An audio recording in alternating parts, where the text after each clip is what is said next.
Okay. Well, I remember way back, I was a part of NATMA, and a part of that organization where, you know, for the most part, they would send you out a box of materials every month with some small instruction maybe of what to do and make that happen. If you did that, everything was going to be great. I stayed, I think, in touch or as a member of that organization. However, did not really do much with it. And then Master Oliver got involved with, I believe, you know, purchasing the organization.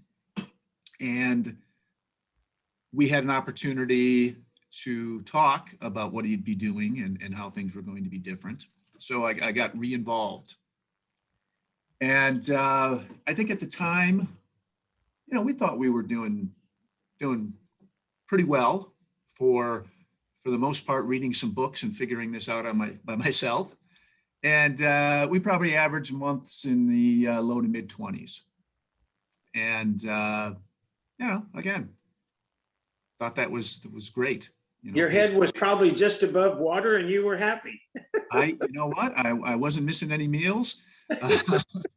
I was doing fine, paying the rent. So as the new organization really started kicking off, attended my first live event, and yeah, very, very interesting, and I'm gonna maybe say a little bit overwhelming for me. And I take in a lot of information, and I decide what I wanted to implement. And I'll tell you how I found out later that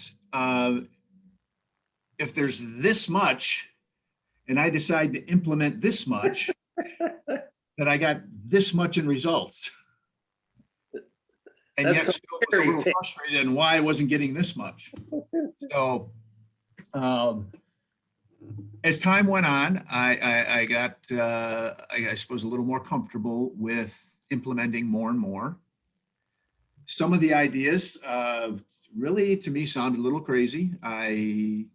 You know, some of the things that I now know are the standard excuses that people have. Oh, I can't do that in my area. I can't charge that much here. No, you don't understand. You know, this area is different. That's why I can't do that. And quite honestly, as soon as I could start getting out of my own way, I found that all of those thoughts were untrue. They're just what were my truth at the time and what I had assumed. As we started implementing things, I remember sitting down at that point with Karis and us sitting in the office and just going, God, if we could just get to 30,000. If we could get to 30,000 a month, everything is going to be wonderful.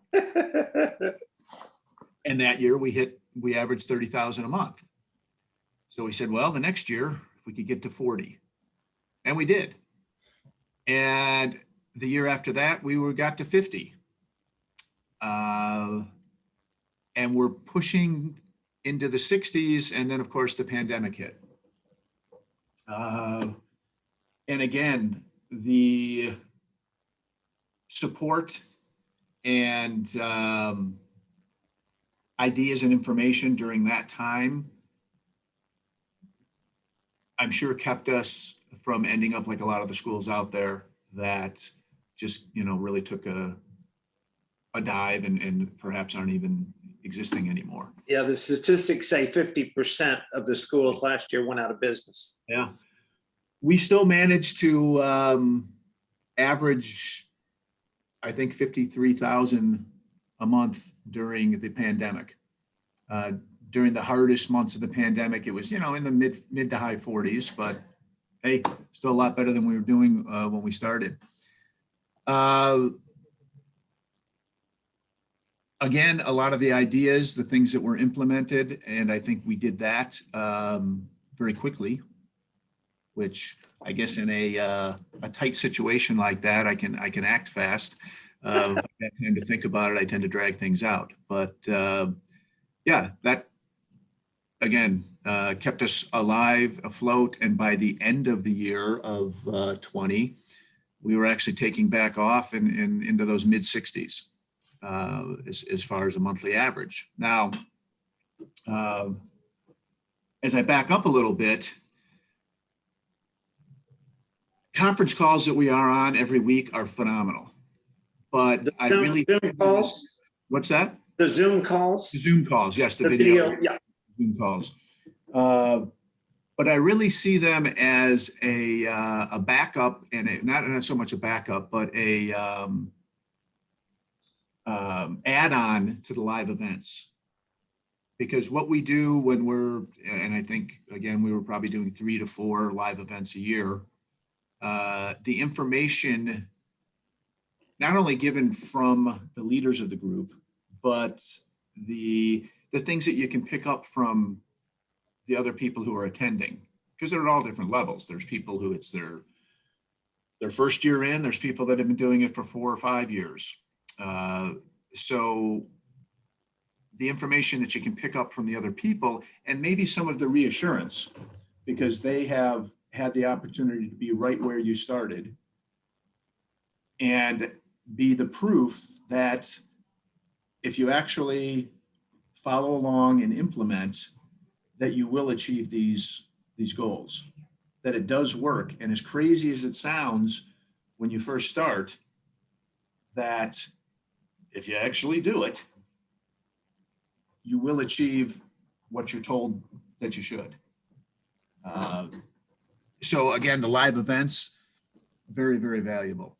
The conference, the Zoom calls reinforce everything from that, because, you know, like anything, and I remember this as well, going to a live event and get back and just charged up, boom, ready to go. And then you fall back into all the daily things. And, you know, pretty soon it starts, you start kind of evening off, you know, back at the level you were before. The Zoom calls keep you up and keep you moving.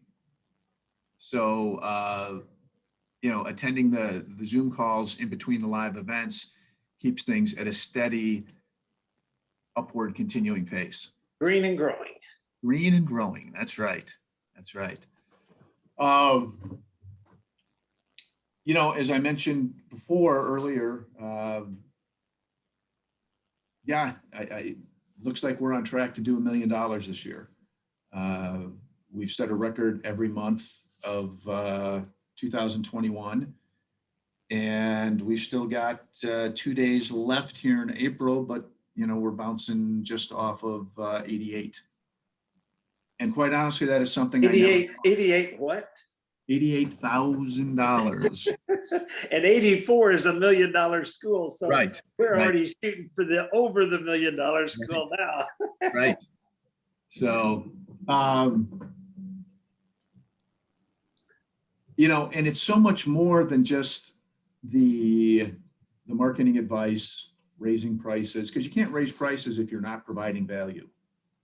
And that's probably one of the biggest things that, you know, when we first started off, well, we were doing punching and kicking, maybe a little bit more. We were doing some very good punching and kicking, but, you know, that's only worth so much. The full implementation of the leadership program, the character development program with the stripes, is really what puts a value onto the program. And yeah, I guess, you know, a lot of places aren't doing it. They're doing it probably not as well as I was doing it before, where you can talk about discipline. Of course, martial arts teaches discipline, and martial arts teaches focus, and martial arts teaches leadership. Well, then have somebody ask you how, and nobody really has an answer. Because, well, Yeah, just, yeah, you know, teaches, you know, discipline. And yeah, ask somebody how, and if they can't give you an answer, then you really need to think about. Or show you. You Or actually show have you. proof, written proof that they actually wrote it. Yes, yes. So, um, yeah, again, I would imagine that without jumping back on board when Master Oliver took over the organization, and of course, Grandmaster Smith, we, well, at best, would be kind of just cruising along in our 20s, and I don't mean age. But, and it's very possible that it this last year may have put us out of business.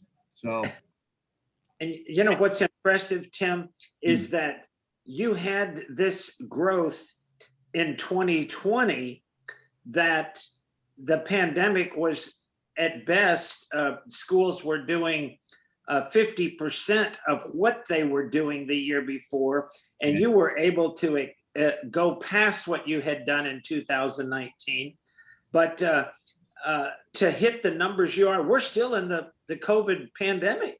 Right. It's not completely over. It is getting better. But for you to do those numbers in 2021 that you said every month, January, February, March, April, every one of them better than the last, all-time records, hitting 88,000, which with a couple days left, you have a good shot at 90,000.